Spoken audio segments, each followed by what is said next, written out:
For those of you I don't know, my name's Joan Gable. I'm the Dean of the Robert J. Trulaske Senior College of Business, and it's my pleasure to welcome you to our Schramm Lecture in International Business. Go ahead and turn your cell phones off. I'm watching everybody reach into their pocket and turn their cell phones off and put them away. And please stay until the completion of the program. The Senator has allocated part of her time for Q&A, and as you know, that's often the best part. So I strongly encourage you to follow up, ask questions as time permits, and take advantage of the expertise that we have with us today. Our mission in the Trulaske College of Business is focused on student preparation and in particular, nurturing our students' global mindset. And as our students in the room know, we use a multifaceted approach to expose you with hands-on learning opportunities and to prepare you for your time in the classroom, and more importantly, for your time after you're completed in the classroom. We use route learning maps, we infuse our curriculum and professional preparation with cross-cultural competencies, we offer all of our study abroad programs, all designed to expand your global mindset. But right here in Cornell Hall, we have a wonderful opportunity to bring experts in to share their insights, because we know that that exchange with someone who's had a journey, who has a perspective to offer, is how we give all of those classroom experiences context and help you bring it home and perhaps prepare a role model for your own path and look for the journey that you want to take. For the Schramm Lecture in International Business, we're very fortunate to have leaders who share insights into topics and trends that are shaping the global landscape in real time, and today is certainly no exception. But before we get to today's speaker, we have the privilege of welcoming John Schramm, who makes this presentation possible, who's a proud alum of our college and a dedicated supporter and very wonderful partner to us here in the Trulaske College of Business. Thanks to John, we're able to provide you with extraordinary opportunities to hear from top thought leaders on the world at large and also to discuss their impact here at home. John spent more than 20 years working to expand the global footprint of companies such as Sears, Roebuck & Company and Levi Strauss. He then went on to form an international consulting company based in San Francisco and is visiting us here today from California called Schramm & Company, whose list of clients include many prominent corporations, some of which you've heard of, like LL Bean and Patagonia. Today's lecture symbolizes his commitment to your international competence as students on the Mizzou campus across the U.S., and of course, as your careers take you around the world. And we're very grateful to John for his dedication. Please join me in welcoming John to the podium to introduce our speaker.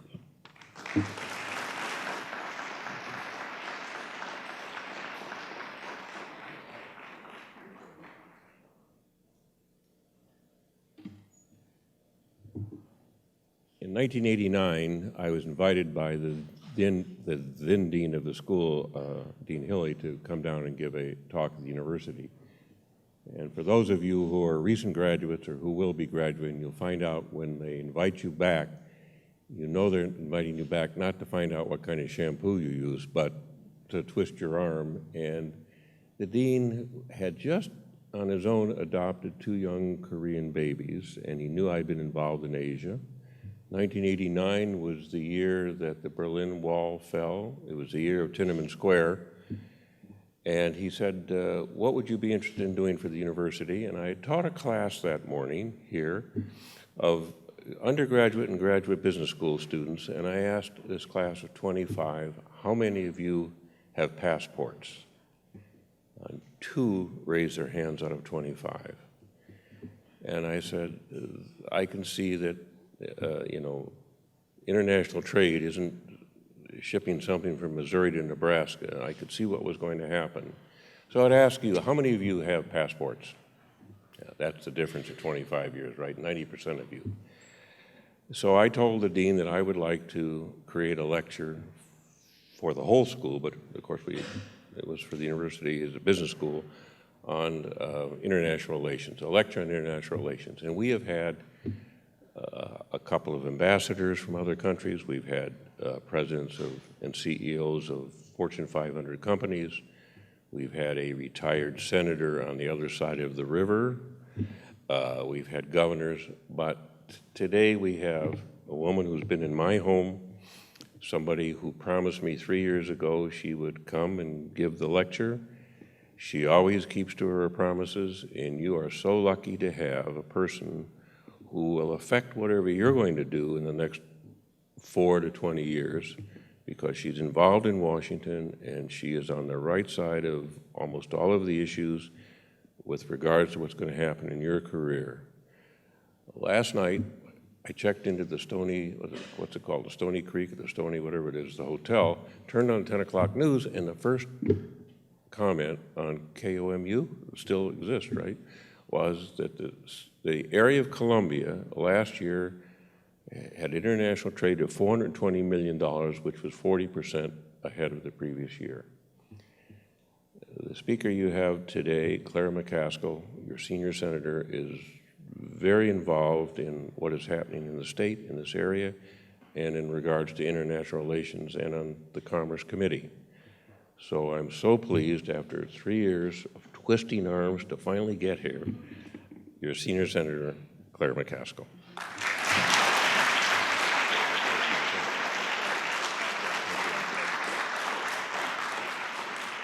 Thank you. I want to, first of all, it's great to be back on campus. I look like I just left, right? I know, I'm older than dirt. But I actually got my undergraduate degree here, as you probably know, in political science, and then graduated from the old law school back when it was at Tate, before the new school was built. And I was raised in Columbia. When I was raised, my mother used to yell at the four of us in a house out off Broadway, not far from Russell Boulevard School. My mother would say, "Everyone get in the car, the last one in the car is a Jayhawk." So I was raised right. In fact, when it was time for me to go to college, my father said, "I'll help you go to any school in the country that you want to go to, but if you go to KU, you're on your own." So I was raised with black and gold in my veins. I want to thank John Schramm for his invitation to talk to you today. I come here after just meeting with law school students across the way. And it's interesting because what I'm going to talk about now is the intersection between making law and business, and some of the challenges that I think you all need to recognize as you move into your careers in business. You know, our founding fathers, built this country on a couple of principles, and one of the principles they built it on was compromise. In fact, the Senate was a compromise. All of you that are history buffs know that the actual composition of our legislative branch was a compromise between those who wanted the big states to have more power and those that were worried about the big states having too much power. So, of course, the House was designed so that it would be a representative for a certain amount of population, but the Senate was designed that it didn't matter whether you were from New York or you were from Montana, you had the same amount of power, which was a way that the founding fathers saw that compromise would occur. Well, I think they knew the Senate would slow down the House. I don't know that they realized it could get to the point that it has gotten to today. And I want to talk about that a little bit and what we can do to change it. And as I talk about it, I'm going to try to use a real-day modern example of politics in action. And the two players in the story I'm going to tell you about today are the United States Chamber of Commerce, that holds itself out as the voice of business in Washington, and the reauthorization of the Export-Import Bank. Now, these two characters have major parts in the story I'm going to tell you today. And first, let me tell you about the U.S. Chamber of Commerce. For some reason, it has evolved to the point that it only has supported, in the last several cycles, by and large, people who are Republicans. Now, I'm a little testy about that. In fact, one of my years in the Senate, I was given an Enterprise Award by the U.S. Chamber of Commerce for my great record supporting business in the United States Senate, based on my voting record. That's an important thing to remember here. It wasn't just that they thought I talked nice or I looked good or I said the right things. The way I had voted reflected my understanding of business issues and my support for the business community. Now, imagine my surprise when I ran for re-election and they immediately pulled out $3 or $4 million to try to take me out. And they did this all over the country. In 2012, out of 435 House races and 33 Senate races, I think they supported 6 Democrats. And the races where they supported candidates, they didn't have very much success. They only won a total of 6 races where they were spending tens upon millions, in fact, hundreds of millions of dollars in advertising. So I ran into the head of the U.S. Chamber of Commerce after I got reelected in the halls of the Capitol. And he said, oh, Claire, I'd like to come and see you. And I said, well, of course, Tom. I would, you can come and see me, but I would like to come talk to your board first. And he said, really? He said, what do you want to talk to my board about? And I said, ROI. For some reason, return on investment had somehow escaped the largest business organization in the United States of America.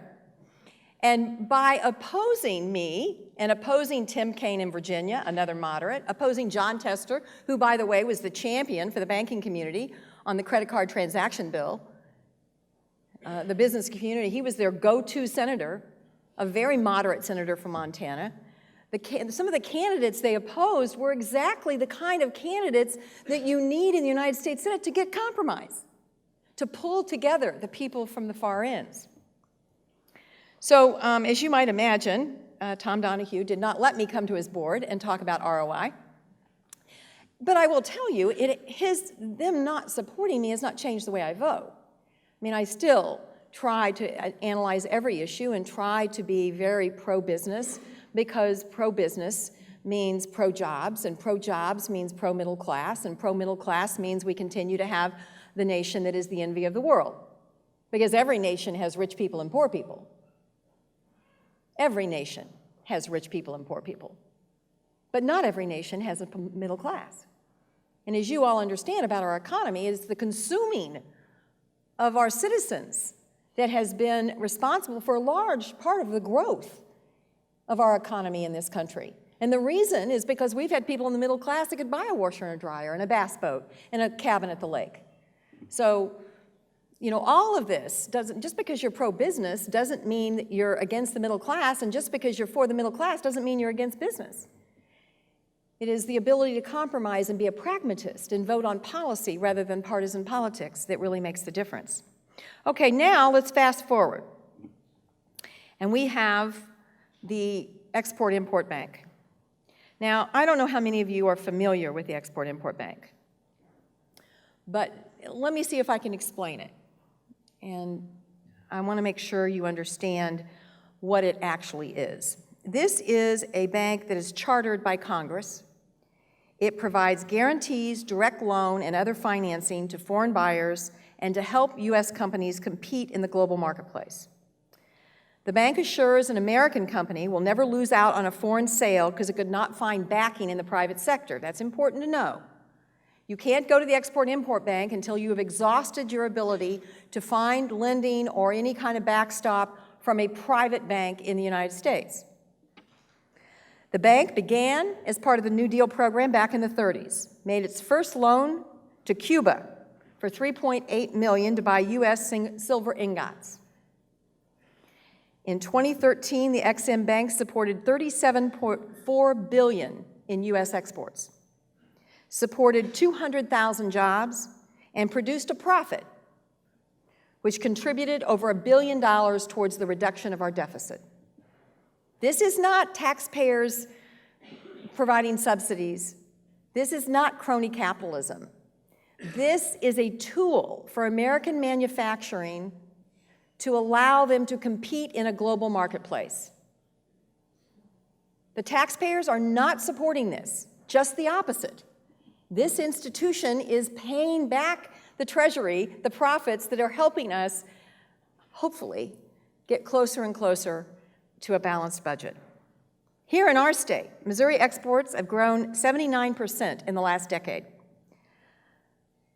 Up until the last few years, the bank's reauthorization has never been a deal in Washington, like the sun coming up. I can read you quote after quote from Ronald Reagan talking about how great the Export-Import Bank is. Can I say that name again? Ronald Reagan. How great the Export-Import Bank is. Both Presidents Bush, the first one and the second one. This has not been a partisan thing. And this isn't about taking a free market company and somehow socializing it. It is just the opposite. I toured around the state a few weeks ago, visiting businesses. Over 80% of the businesses that benefit from Export-Import Bank in Missouri are small businesses. I visited a skate park ramp company in Joplin. A young man started the business out of his garage. They now have a huge business, and a big part of their business is international. They're building skateboard parks in Israel and Qatar and Indonesia out of a manufacturing facility in Joplin, Missouri. And they are doing that because the Great Southern Bank in Springfield doesn't want to back up their receivables from these countries, but the Export-Import Bank will. And so as they're making their business models and they're determining their expansion, that Export-Import Bank is incredibly important. Right here in Columbia, EDI, a very big company here in Columbia with a lot of exports, a lot of jobs, employs many engineers that graduate from this great university. They are exporting the way to make clean water all over the world. And they have just passed the mark where more than 50% of their business is global. And the CEO and founder, both of that company, said to me, we couldn't have done this without the Export-Import Bank. Now, guess who is the biggest supporter of the reauthorization of the Export-Import Bank? I'll circle back to the main character in my story. The U.S. Chamber of Commerce. Now, lo and behold, we had the Tea Party come to town. Now, keep in mind that most of the people in the Tea Party got support, directly or indirectly, from the American business community. They forgot to check whether or not they were, in fact, capable of being pragmatists and moderates about something like the Export-Import Bank. So all of a sudden, something that has, and by the way, I don't think I need to tell you that these free market companies I just mentioned, right here in Missouri, they're competing against companies that are getting direct subsidies. China?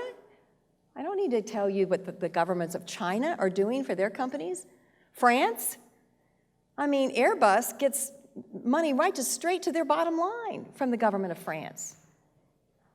Korea? I mean, all across Canada does a lot more subsidizing of their companies for international business than we do in the United States. So this is about allowing free market companies to compete globally against companies that are being subsidized in a way that doesn't cost the taxpayers a dime, and in a way that just makes sense. So here we are, all of a sudden, it's time to reauthorize the Export-Import Bank, and some of the Tea Party members of Congress, particularly in the House, say, well, this is capitalism, this is crony capitalism. This is corporate welfare, and we're going to shut it down. Because you see, for the members of the Tea Party, and I'm going to editorialize a little. Can I editorialize a little bit? I guess I'll get in trouble a little bit, but that's okay. I'll editorialize a little bit. They think government is the enemy. Now, I'm here to tell you government's not the answer.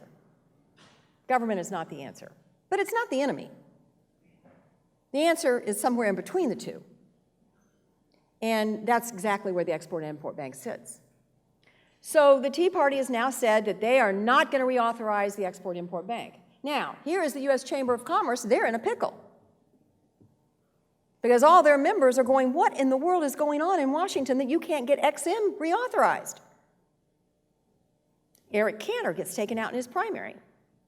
Kevin McCarthy, who has voted to reauthorize the Export-Import Bank more times than I can count, in order to get elected to a leadership position in the House, guess what he says? I do not support the Export-Import Bank. I will not support its reauthorization. He had to do that to get the votes in his caucus to get his leadership position. Mitch McConnell. How many times has Mitch McConnell reauthorized the Export-Import Bank? He came out saying while he was willing to let the Export-Import Bank legislation move through, he would be voting against it. Because they're busy covering their right flank because of the Tea Party. And here is the U.S. Chamber of Commerce going, yeah, we did this. So I guess the message I'm trying to tell you today is red shirt, blue shirt doesn't always work. red shirt, blue shirt doesn't always work, especially when you're dealing with issues of business. What I'm hoping that you will take from this talk today is that it is really the lazy way out to decide you're voting for a candidate based on party. And by the way, this is an equal opportunity sin. I bet there may be a few liberals in here. It's just as bad for you to decide that every Democrat is the right candidate. Just as is wrong for the U.S. Chamber of Commerce to decide that every Republican is the right candidate. I guarantee you that if more moderates had survived in the House, more moderate Republicans and more moderate Democrats. But of course, the problem we have in the House is that they get to draw their own lines. So let me quickly walk you through this exercise. You're a member of Congress, and it's time to redraw the lines of your district. What do you want it to look like? Safe? Safe.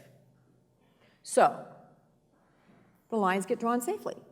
So what does your Congresswoman worry about? She's not really that worried about a Democrat. She's worried about her right flank.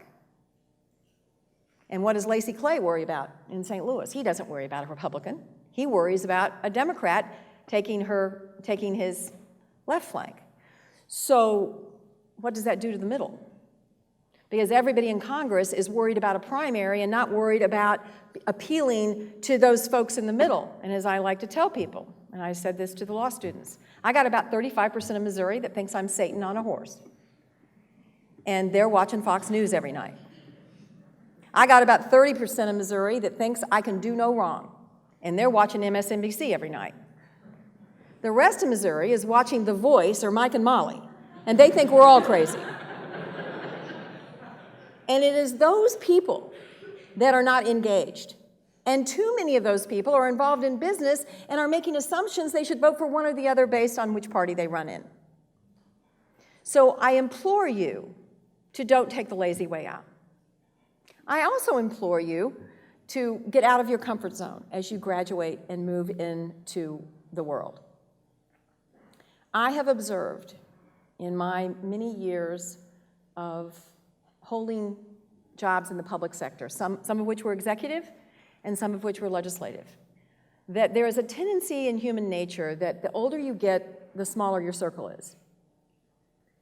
That you have a tendency to surround yourself with people that agree with you, that people who have the same opinions you have, that people who have the same lifestyle you have, the same socioeconomic station in life that you have. And real growth does not occur in that environment. Seek out people that you disagree with and listen and see if you can find common ground. Seek out candidates running that are thoughtful and can talk about the issues and learn what they, not the 30-second ads, they're ridiculous. It's a ridiculous system. I know, I'm part of it. But it is. Seek out people who are of a different political persuasion than you, of a different, maybe you hate hip-hop and love country. Seek out somebody who loves hip-hop and thinks country sucks. You know, I really think this whole notion of cleaving to those who are just like you really stymies your ability to grow. And ultimately, if you're not growing, you're not succeeding. If you're not constantly learning and trying to really adjust what you see in the world and how you see it, then what you're going to see is going to be pretty limited. And for people in business, with a global economy, that can be a fatal mistake, an absolutely fatal mistake. I am hoping that you have a lot of hard questions. I'm hoping that you will ask me questions that can even make me uncomfortable. So all of you that are worried about asking a question that might seem impolite, I will not think it is impolite. I signed up for this. I know when I go into my job that it opens me up to all kinds of criticism, personal, professional, political, so have at me. And the one thing I would ask you is I hope for the rest of your life that you continue to embrace black and gold, but I hope for the rest of your life you are very thoughtful about the red and blue. Thank you very much.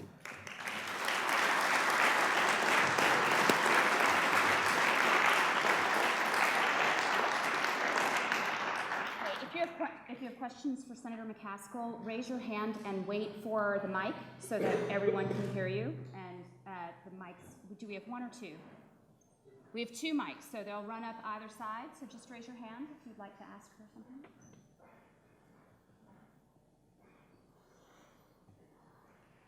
Senator McCaskill, first of all, thanks for being here today. This was fantastic.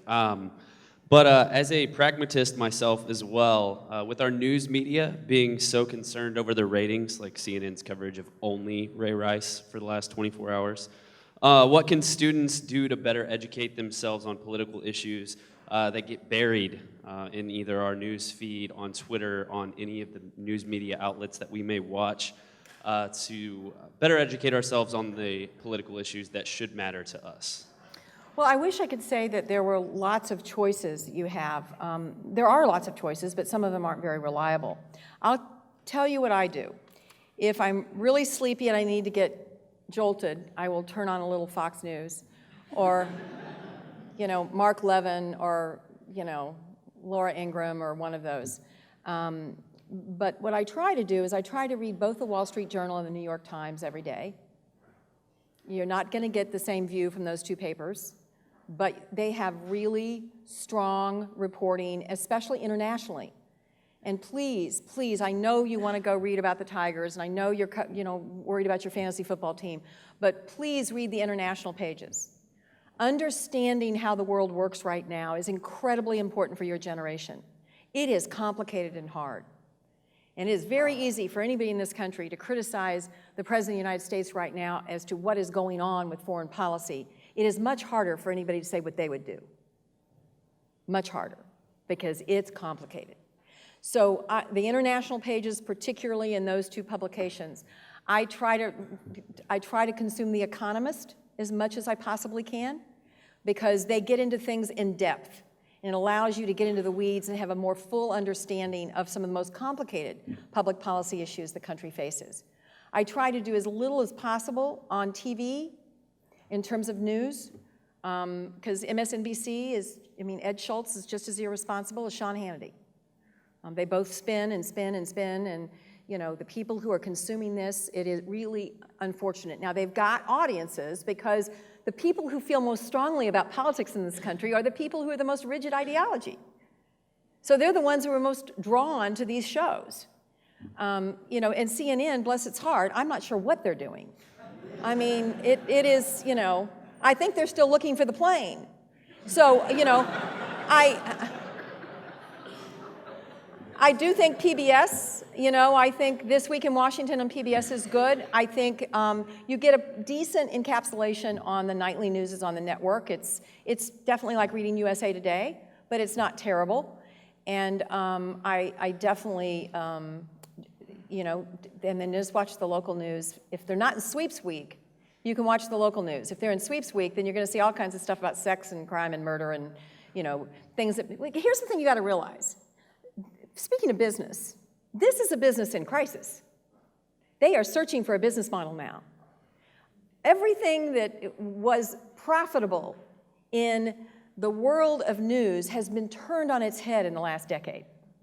Investigative reporters are no longer something that it's a luxury for any paper or media outlet to have really an investigative reporter. So everything has gotten very Tupperware-esque. Very top line, I want it simple, I don't want it complicated. And by the way, it's really important that it make you mad or it make you afraid. And if it doesn't make you mad or afraid, it is very difficult for it to get any time on TV. So we passed this really important Workforce Investment Act that you all should know about that has everything to do with training our workforce for the kinds of jobs that are available right now. We passed it. There wasn't even a big fight. It was like one of those moments I'm going, yee-haw, we can still work in Washington. And I bet you didn't hear one word about it because it didn't make you angry and it didn't make you afraid. So just know that you're being fed things in a way to make you angry or afraid, and seek out more substantive information.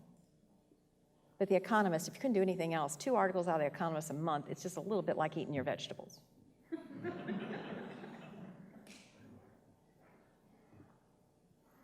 Hi, thank you for coming. I So as we become more polarized with our politics in the nation, what kind of challenges will the business world see, and what can we expect to see as graduate students going into the business world? Well, I think, I think the polarization is hurting the business world. I mean, look what we've had in the last year. We've had a threatened default. I mean, the only reason that the government shutdown didn't go full bore, and the only reason there wasn't a default, is somebody prodded the business community to wake up. And all of a sudden, all the major CEOs of our multinational corporations were calling the people they had been funding in elections, by and large. Not all. I mean, I'm fortunate I have a lot of business support in my elections, but they really got on Mitch McConnell and the leaders of the Republican Party, saying, what are you doing? We can't default. Are you crazy? I mean, the United States of America defaulting on obligations? I mean, this is just ludicrous. It's insane. And of course, calmer heads prevailed. And so I think the business community is now realizing that they've got a problem this Export-Import Bank that I talked about is a great example. The default's an example. Immigration reform. I mean, no one is working harder for immigration reform in this country than business. Business gets this. They understand that this is not about whether or not we're housing and feeding desperate young children at the border. This is about whether or not we can compete globally. This is about whether maybe some people in this room who are going to graduate with a great degree and they're here from another country, and instead of us stapling a green card to their diploma from the University of Missouri, we say, get the hell out of our country. Dumb. That's what we've got to get, and the business community has to engage now, I think, on a more proactive and thoughtful way about how we get critical mass that are willing to compromise. Yes. Hi, thank you so much for coming. I'm a big admirer of everything you do, especially what you do to advance women's rights. But my question is more related to what we're saying about moderates. So it would seem that here, the students in this room can do very little to sway the Chamber of Commerce into supporting more moderates. So my question is, what can we, at the more grassroots level, do, aside from challenging our views and learning more, what can we do to get more moderates elected? Well, I think just beginning with the notion that people need to talk about compromise as an important value in our democracy. Yes, principles are really important. But compromise, I mean, if you look at our history, I mean, the amazing things that we've been able to tackle and conquer, they've all been at the table of compromise. I mean, there really hasn't been a major problem that our government has confronted that didn't actually move forward after people were willing to compromise. So I think just getting comfortable with that notion. And by the way, it's okay that you're not big on compromise when you're young. None of us were when we were young. I mean, I was very ideological when I was your age. I mean, I just saw it one way, I mean, the Democrats were everything and wonderful, and, the Republicans were all evil. I was that way when I was in college. So I give you that. It's okay. And for those of you that are Republican, it's okay you feel that way. But as you get older and you start realizing, well, maybe, I mean, this is a good example. How we deal with the environment and climate change in this state. This is a perfect example. Do I love carbon? No. Do I think coal is great? No. Coal is terrible. But 85% of Missouri is using coal-fired electricity. So if we all of a sudden do something dramatic to completely shut down coal, the people on fixed incomes and the small businesses in Missouri are really going to be hurt. Because guess who's going to pay for that? We will pay way outsized compared to other states. So I have tried to carve out, I have not voted with Republicans to do away with the EPA. I will not do that. On the other hand, I have tried to influence EPA to understand that they can't, just because California is already, doing carbon exchange out there, they can't come into the Midwest that is coal dependent and expect utilities to adopt technology that's not accessible, affordable, or even available. without providing some kind of escape valve for the costs that will be associated with that. I mean, obviously, it's a goal we all want to work towards. So that makes, I was the only senator in America that had the far right and the far left up on TV against me at the same time. Because the environmental group was mad at me because I wasn't pure enough on coal, and of course, the right was just up because they don't want me to be reelected because I'm a Democrat. But you know, I don't know that I would have understood that or been willing to try to carve out that pragmatic position when I was your age. I probably would have just been shut down the coal plants, end of discussion. If we don't have enough solar, we'll figure it out. Yes? Hi, Senator. Thanks for your time. It's much appreciated. Just shifting over to foreign policy for a quick second, how do you feel as a senator who would presumably like to be consulted on certain matters of the president using the 2001 authorization to bypass Congress? You know, obviously different administration, different circumstances, different congressional makeup. So I guess that's it. Well, there's a couple of things I'll tell you about that. One is the president doesn't want to bypass Congress. The president said very clearly the other night, I would welcome, while I believe I have the authority to do this, we are better and stronger as a nation if Congress would act. And so he is encouraging Congress to act on a new agreement as to the use of force in an international capacity. The reason that he can rely on that technically under the law is because of how it was written. And that therein lies the problem about a new one. How is it written? How can we write it to approve what he is doing without going further than the left wants and not far enough for the right, or some of the right who is circled around and is now the left? Because we've got, you know, we now have this interesting situation where Bernie Sanders and Rand Paul are locked at the hip on things. Because Rand's gone so far right, he's turned back around and he's over here with you know, as a pure libertarian who doesn't want any kind of foreign involvement. Well, that's not fair. He wants some, but he's very much against us being the aggressor in any kind of military situation around the world. So how you write that to limit it but still allow flexibility, because everyone who voted for that one, and there's many of them still in Congress, are going, we never obviously envisioned that we would write something so broadly that would have allowed all of this to legally occur in the 13 years. So we're working on language, and I do believe Congress will exercise a new agreement, a use of military force agreement. I don't know that we'll do it before everyone goes home to campaign in October, but I would be surprised if we didn't have some kind of a new, getting rid of the old one and drafting a new one that would be applicable to this situation before the end of the year. Earlier this year, you led a bipartisan effort to protect women in the military against sexual assault. And I'm wondering, in light of recent events, could the NFL take any points from that legislation, or do we need something more than piecemeal efforts at trying to end and solve domestic violence and sexual assault against women? Well, it's I think your point, by the way, I had a conversation with the commissioner of the NFL yesterday, and I don't think it would surprise you that it was very candid and forceful about the problems that they have. But here's the problem that the NFL has, and by the way, up until very lately, this has been a problem, and still many places, not, I don't think at this university, but at many other universities and at many other professional sports organizations. Here has been the way they have figured this stuff out. If criminal charges are not filed, then no harm, no foul.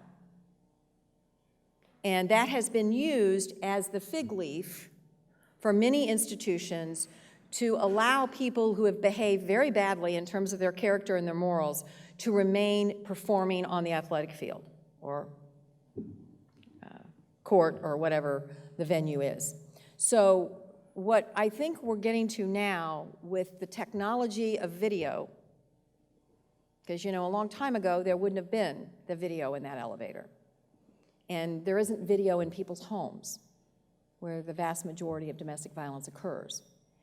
So as you have more and more availability of being able to witness this behavior, even if criminal charges aren't filed, then I think it's going to be incumbent on these institutions to act based on the behavior they know about, not on whether or not a prosecutor has filed a case. And like in some communities, I mean, down in Florida State, there's no question. If you haven't read the New York Times long investigative piece about the lack of investigation against Winston on his sexual assault allegation down at Florida State, it's unbelievable. I mean, in that instance, that police department clearly wasn't investigating him, so he could play and get the Heisman.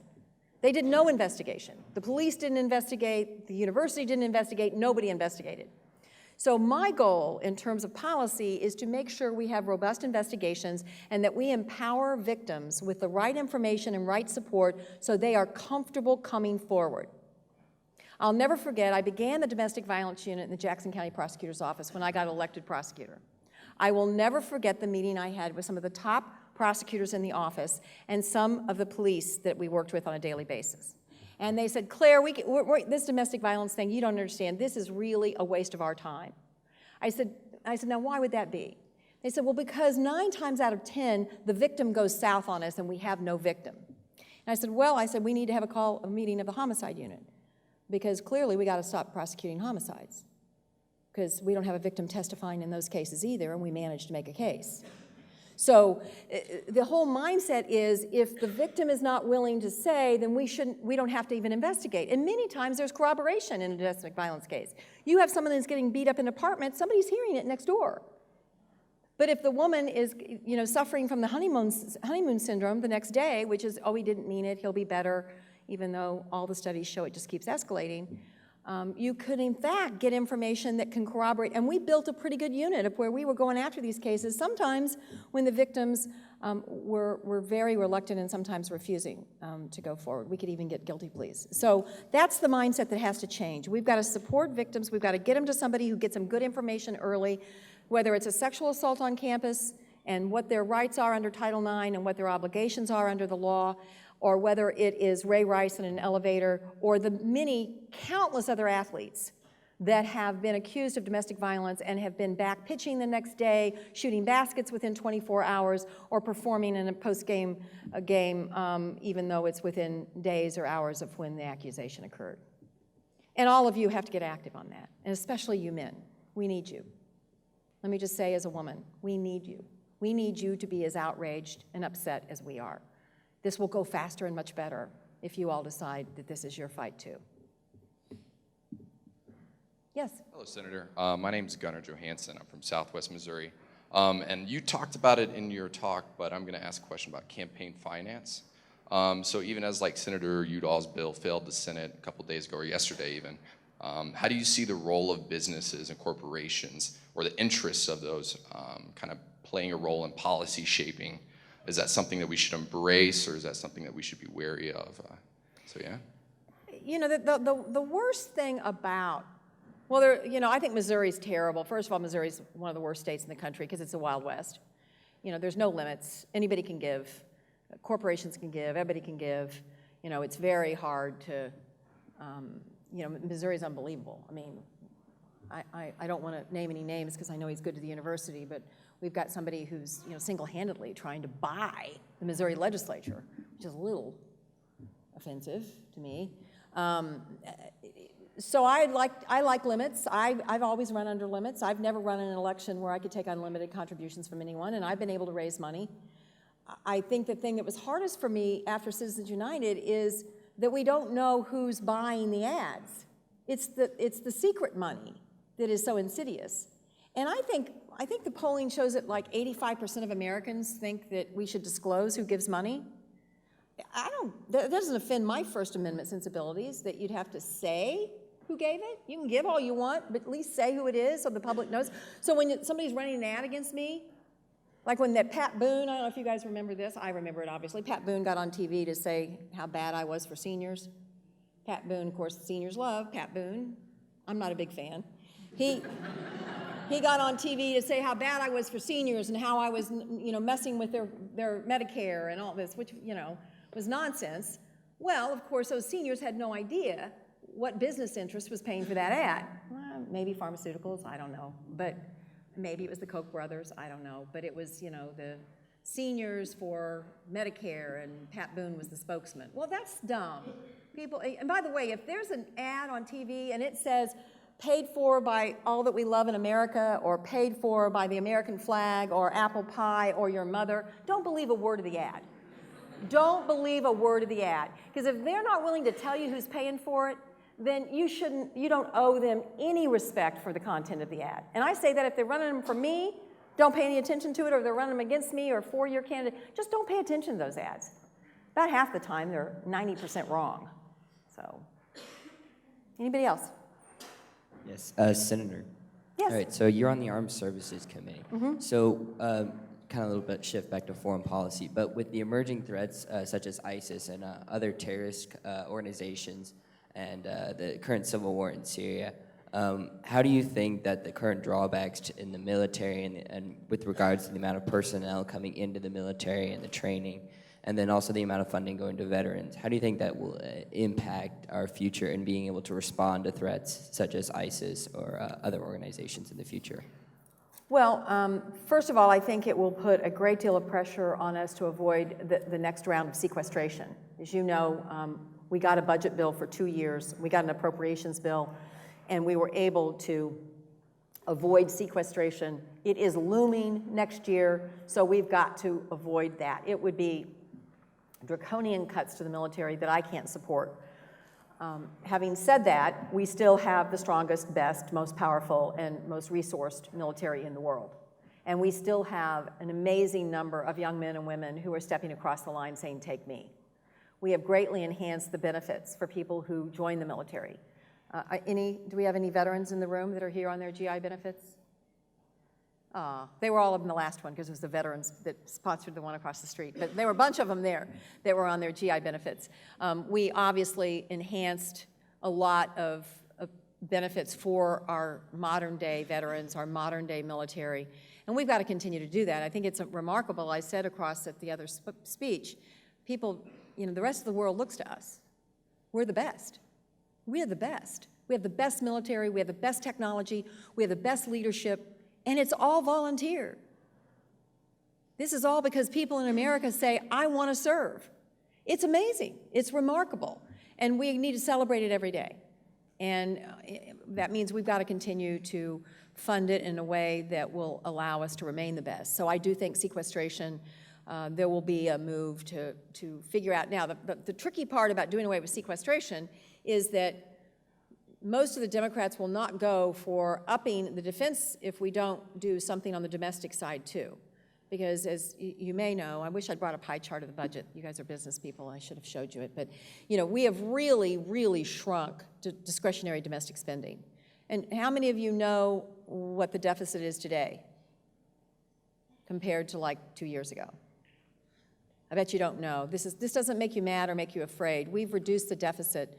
It was 1.4 trillion. It's now under 500 billion. So it's going the right direction. We are, in fact, shrinking the expenditures of the federal government, which is all good. I'm for that. But we've got to be really careful on this next one that we don't do permanent damage to our military. If you allow me to be a little informal, happy Fight Tiger Friday. But let me ask you kind of a softball question. You have a lot of students in here that will either become senators, businessmen and women, or just average citizens. What would you say to them about possibly being disenfranchised in the future? There's so many things, positive, negative, but like you said so yourself, it doesn't make you mad or angry. We're not going to hear about it. So we have a citizenry that's just a little disenfranchised. What would we as young people need to hear from someone like yourself about the future, and what can you give to us in terms of encouragement? Well, I will tell you that on days that are dark in Washington, and I get really discouraged, and it is so discouraging so many days, because it's just so obvious to me that what we could do, and nobody wants to do it, and I get really down. You know what I do? I ask my office to bring me in the stack of resumes I've gotten from young people who want to come to work in the Senate. And I read through these resumes, and I go, all's right with the world. Amazing young people with these amazing resumes want to come to Washington and work in an office where they're going to have to continue to live like they're in college. It's an expensive place to live, and the pay is not great. And these are people who could command big salaries, a lot of different places, and they still want to come to Washington. That makes me feel good. And the best advice I can give you is a little bit related to getting out of your comfort zone. If you're not doing anything that is bigger than your immediate friends and family, figure out something you can do. It can be a little thing, it can be a big thing. You can decide you're going to work on, Ebola crisis. You can work help the Red Cross. You can decide you're going to volunteer at the library to read books to kids. You can decide you're going to help with the turkey drive at Thanksgiving. But if you do just a couple of things that get you outside your own kind of, do I have enough money to get through the semester? Can I afford to buy this blouse? Should I party on Friday night if I'm going to party Saturday night? I'm mad at her. I'm swearing off Facebook. Whatever it is that you're going through in your circle, step outside that circle and do one thing, because it will absolutely free you up. It is so rewarding. It'll make you feel so good. Maybe it's working for a political candidate. Maybe it's working for a member of the Tea Party. That'd be okay. I'd rather have you working for somebody than not working at all. So, but doing something that's outside your own frame of reference, that is about the larger world, the larger community, than just what you relate to every day. Hello, Senator. Thanks for visiting us today. You mentioned earlier that the last default episode was kind of a wake-up call for American businesses that support certain members of Congress, yet those certain members of Congress still seem to just spew vitriol every day. So my question is, what do you think it will take for Congress to catch up and kind of have their own wake-up call in that regard? Well, it's going to take the public figuring this out. I've watched the Missouri legislature and how they've treated higher education for the last 2 or 3 sessions. It's not pretty. You know what most Missourians want the Missouri legislature to do? They want them to fix our roads and bridges. They want them to make sure that we have good funding for public education and that we support higher education. I don't think most Missourians are worried about Sharia law. I don't think most Missourians are worried about Agenda 21. Does anybody know what Agenda 21 is? Well, the Missouri legislature passed a bill to make sure we wouldn't have Agenda 21. Agenda 21 is some obscure treaty that was proposed by the UN a long time ago that somebody on far-right talk radio has decided is a property grab, that the government's out to grab your property. So, we need more legislators that take off their aluminum tinfoil hats and start getting back to the basics of funding education in this state, supporting, which, by the way, is the best way to support economic development, and to get after the problem we have of a crumbling infrastructure. And I think the people have to figure this out, and the people who are making the most noise are not people like you. People, nobody calls my office and says compromise. The people who call my office are the ones worried about Agenda 21 and Sharia law. Or, on the other hand, they're really worried that I am a complete and total tool for the coal industry. So, that middle is not very robust. It's going to take people waking up. Missouri is the only state in the union that allows unlimited gifts from lobbyists and unlimited contributions from lobbyists. The only one. Missouri is the only state in the union that does not have a prescription drug database, which is an essential tool to law enforcement to stop the dealing of opiates in our state. We are a mecca to opiate dealers. Because one guy down there says, well, I'm the government, it kills me. They say, well, the government's going to have the information. Excuse me, you get your Social Security number from the government. The government has your birth certificate. The government knows where you live. It's called government. Relax. It's okay. We're not out to get you. So I just think it's going to take more people rising up and saying, we don't want that far-right stuff, and probably we don't want that far-left. We just need the middle to be more empowered. So you guys start a revolution for the middle. Thank you guys very much. It's been an honor to be here.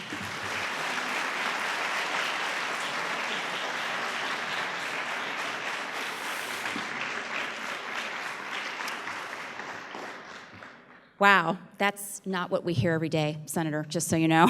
That's a little outside the box for us. So before everyone departs, I want to thank everybody who provides assistance to making a day like today happen. Of course, John Schramm, the staff of the Advancement Office, the Academic Support Center, LG from Recess Photography, and of course, Senator Claire McCaskill. Senator, if you could join me up here, please.